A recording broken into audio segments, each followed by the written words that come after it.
Hey everyone, I'm Morgan. And I'm Paul, and we're MTG North, and it is Monday, which means it is the financial discussion of the week. Morgan, what happened this week? Well, let me tell you, Paul, the baseball card exchange no longer verifies Pokemon and Yu-Gi-Oh! Sealed cases. Wow, this is not big news, but why is it big news? Well, someone pretty famous, Logan Paul, bought a sealed case of first edition Pokemon. And this was going back probably 2-3 weeks ago. And he posted it online, and a lot of other content creators on YouTube pointed out the fact that something about the case looked a little wrong, Paul. It was off. All right, so first of all, this is Pokemon. Yes, we are a Magic the Gathering channel, but this is big news. It all relates because it's all about sealed product. It was a $3.5 million sale. It's big money. So when you're talking about that, and being that it was a $3.5 million sale, it was already verified by the baseball card exchange as BBCE, to be a legit sealed case of Pokemon. So after some content creators pointed out the fact that it did not look legit, it prompted Logan Paul to contact the baseball card exchange and the seller, and they released a video. They're all together in the same room. In a hotel. Yeah. And they cracked this case open. Holy crap. I'll put the link in the description. You should go check it out. It's pretty awesome. It just looking at you could see the minute their hearts all drop. And good work for Logan Paul out of that whole room of people. He's the one that noticed first something's not right. That's right. Yep. I found that pretty hilarious. Yeah, we won't go too in detail because we want you to watch a video. Yeah, go check it out for yourself. But needless to say that it was not legit.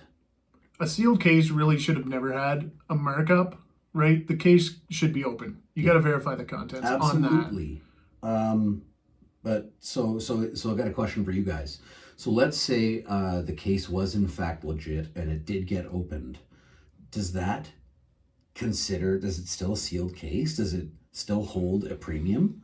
No. Do they reseal it and still call it sealed? It's been opened. How do you fix that? If it was real, yeah, that's almost a catch-22. What right? do you think? Yeah. What do you guys think about that? Leave a comment. Let us know. Yeah. So what was in the box? So when they opened up this case, I first want to point out that Logan Paul did realize something looked fishy. They pulled up one box, and then the guy from the baseball card exchange pointed out that the box underneath of it was not a first edition Pokemon box. Maybe it was unlimited. Right away they knew. Right? But anyways, so they open up the first box, and guess what was inside, folks? A real American hero. G.I. Joe. Oh, it was funny. Not funny for them. No. Sorry, guys. But dude, Logan Paul was not happy that it was G.I. Joe cards. I'm sure he's got his full refund now, and his video probably has, 30 million views at this point? Come on, dudes. You guys could have at least backed right. it with something cool like Star Wars premiere. Yeah. Jeez. So anyways, moral of the story. Open your sealed cases. We have a sealed case of Monarch First Edition right there. Now. We're going to open that before we try and sell it. Yeah. Well, are we? Yeah, 100%. Okay, I guess so. We bought it from Still sell it as a case. We bought it from a legit source. TableTopGiant. Yeah, still. That's the other thing, though. People can screw you over on eBay. Oh, absolutely. They'll say they got it, and it wasn't full of the real contents that you said it was. And also, how are you going to prove it? If you order a booster box off Amazon, I've seen videos on YouTube, on Reddit, where people opened it up and it wasn't even the packs of cards was supposed to. It was like wrestling cards and baseball cards. It was fake. And the same thing can happen. Like eBay's buyer guarantee will protect you. Yes. Right? Let's say I buy it from you and then I open it and say, it was full of G.I. Joe cards, Morgan, and rotten candy canes. But how do you charge back someone like Amazon without getting yourself in trouble? And what do you mean by charge back? Well, okay, so you get your booster box from Amazon. Yeah. You open it up, it's fake. And then you contact Amazon, they're like, no, it was sealed, bro. We sold you a sealed box. See, the thing with Amazon is it's such a big company, they'll just be like, whatever, here's your money back. I guess so. You'll do that so many times. Right? Yeah, you can only do it so many times, but then you change your username. Anyways, these are enough bad tactics. Yeah. And stuff we talk about in our eBay top 5, which is coming up. Yep. Moving on, part 2. Mail day! Yeah, let's check out what we got this week. All right, it brings us to mail day, Paul. I love mail day. Me too. So we went on a little road trip on the weekend. We got out of the house. Just because we knew these cards were down there and we wanted to visit Dragon Hill Games in Elmira. We've been there once before. We had them on an earlier show a few months ago. It was good to go back. Yep. We visited Dave and we picked ourselves up some beta cards. One beta card. But check out the condition of this beta goblin. Pretty good. Yeah. It might have a fingernail scratcher too, but But we know it's just a Goblin Bloom Brigade, but it's beta. Look at the price of beta cards still. Oh, man. Alpha. Gorgeous. Just wait till the eBay top 5 for some alpha. And it's a classic, right? The artwork. And Always picking that stuff up. we got the Black Fog. Speaking of things to always pick up, the Four Horsemen, commons, uncommons, even some rares that you can still get fairly cheap. Do it while you can. Just take a look at the price of this particular Legends card.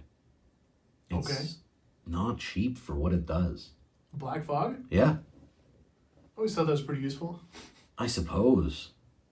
I just don't see a lot of decks using Fog. No. You know. There's better black spells. Yes, absolutely. But still a classic, and also the artist. what drives the price of that, Commander? EDH? Yeah. Yeah.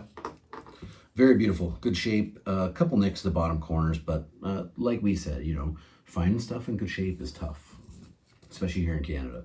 Maybe you have more choices down in the States, but... You do. Okay. Brings us to the next portion of Mail Day. We've been working on the collection. Continuing the set. Oh, man. It's a long process, yes, but it's worth it. But we got some rares here, which... Yeah, I picked up some rares this week. So, some of the rares are tough to find.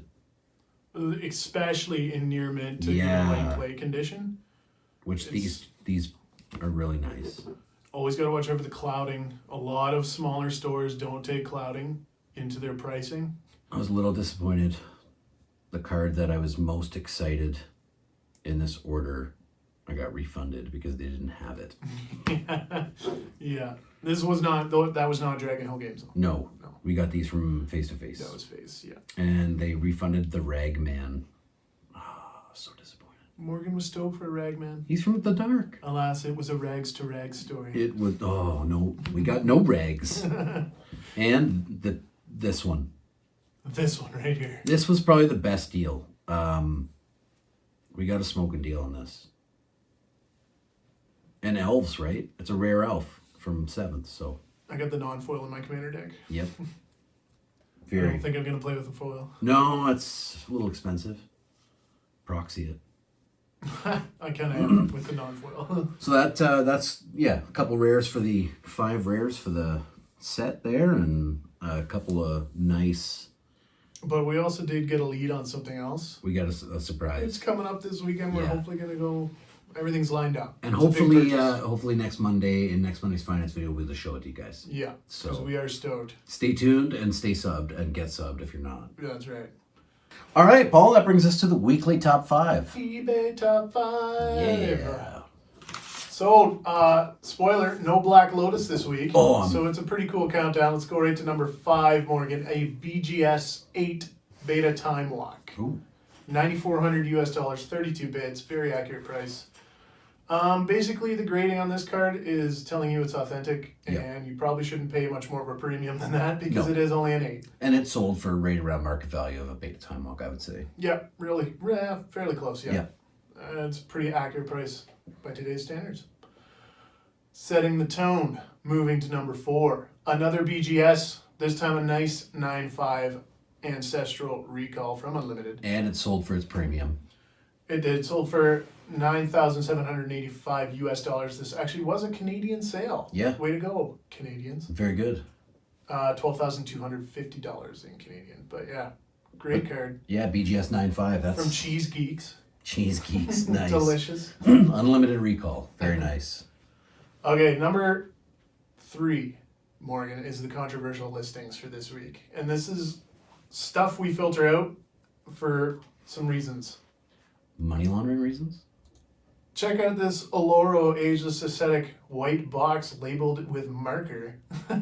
So they have one bid. It said it was $11,500. No deck list. No deck list. The description is MTG Commander Deck Oloro. The box looks terrible. And the next highest one was 12 Gs for these 3 decks. Same thing. Yeah. Guys, this stuff is fake as poop. It's got to be, man. Like you're telling me almost $24,000 US for 4 white box commander decks. You don't even know what's in them. Money laundering or something It's gotta suspicious going on here. Selling drugs.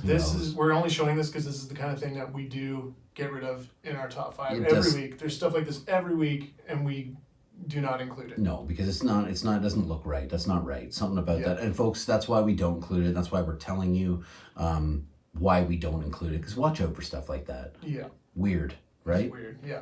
And just know that we're not donkeys and we don't Obviously, trust auctions like that. we don't think you guys would spend 11 grand on a Laurel the No. Needless aesthetic. Something fishy going on. Yeah, that's weird. All right, so the real number 3, a real nice auction, is this huge 6,000 plus card collection. The guy's 122 feedback. It's a little more legit than the last one. It sold at best offer for $12,000 US.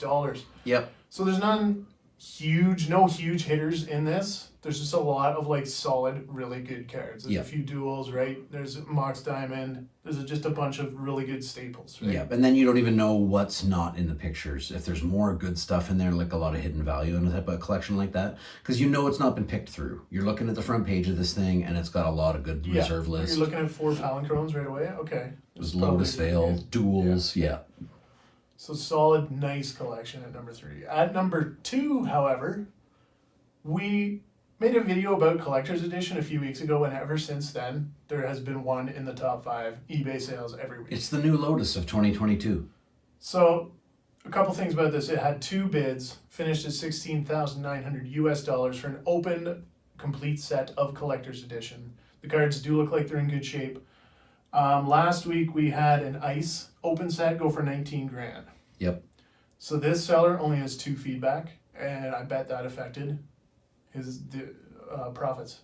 Now remember, the International Collector's Edition is more rarer than the Collector's Edition. Yeah. So. But still, if you're going to be selling high-end items on eBay, maybe get your account. We do, and we think that the reason it went for a little less than the other one is because of the seller's feedback. Right? Yeah. Same reason people pay more for a Kate Icarus auction. Yep, even though there's buyer protection still with eBay, you still got to do your due diligence. You don't want to deal with that. No, right? exactly. Tie up the money and yeah. All right. Like I said, there are lots of collections this week, and number 1 was a huge collection of 150 alpha BGS graded cards. Wow. So it was listed for $37,500, but it actually was sold for $22,500. Wow, that's a lot of graded alpha cards. You can see here as we start to go through it, there's a lot of, not bulk, like Dark Ritual, half decent cards. The only major hitter was right here, graded 8 Bayou. Yep. Alpha, which is fantastic. Yep. And you go through the whole list, there's lots of good stuff. Nothing over a 9 though. No, but there's a couple tutors on there, and even the raw cards alone, if you busted out all the raw cards, I'm pretty sure you could come close to what he paid for the auction, if not more. One of our newer friends, Bad Brain MTG, he posted a video this week also. He got a huge BGS collection back of his own. Nice. And he noticed that it does seem like BGS is grading even harder than they used to. They've always been more strict than PSA. But now, even just looking at this collection here, nothing over a 9 makes you wonder. Things you gotta take into consideration for the card grading companies. They've doubled and tripled in size in the amount of cards they're grading in the last year or two, which means they'd hire new people. There's new graders. How many cards did we were talking about this on the weekend? How many cards did PSA grade in December? It was last year PSA graded over 8 million cards. Like, that's insane. And it was 800,000 in December alone. 800,000 cards. Can you imagine the setup you'd have to have? That's what I'm talking about. Like, that's crazy. 2 years ago, they weren't grading that many cards. So obviously they had to hire new people, teach people. There's all kinds of little things that have happened. I can't imagine that, right? No, right? Imagine just the mailroom at PSA. Like all packages going in and coming out. Let's talk about when Paul sent his Connor McDavid into BGS. They ran out of hydro. Texas had a huge storm. A huge ice storm down there, and people weren't even working at Beckett. We didn't even know if the Connor McDavid was soaking wet because everything was flooded. We had no clue. Turned out everything was good. Came back fine. BGS 9.5. Nothing wrong. Yeah. They weren't too harsh on that one, Paul. No. Right? So lots of things. Don't discount the grading companies just yet. No. All right, that's it for this week's top 5. As always, thanks guys for watching this far. If you're new, hit the sub button, hit the like button. We got a big purchase coming up next week. If you're not in the draw for the, you got it over there, Morgan, the MNT graded 6 that PorkerCon donated to the channel. We are giving this away. Sorry about the glare. There we go. Oh, I'm terrible. There we go. There you go. It is a graded 6, just a graded 6, but slab card. Maybe some of you don't own a slab card, and if you want one, we're giving it away. So leave a comment. In our last video, not this video. last video, which is us opening a drafted booster box of Modern Horizons 2, which was absolutely fire. So check it out if you haven't yet. Yeah. All right, guys. Yeah, big purchase coming up. Thanks, guys.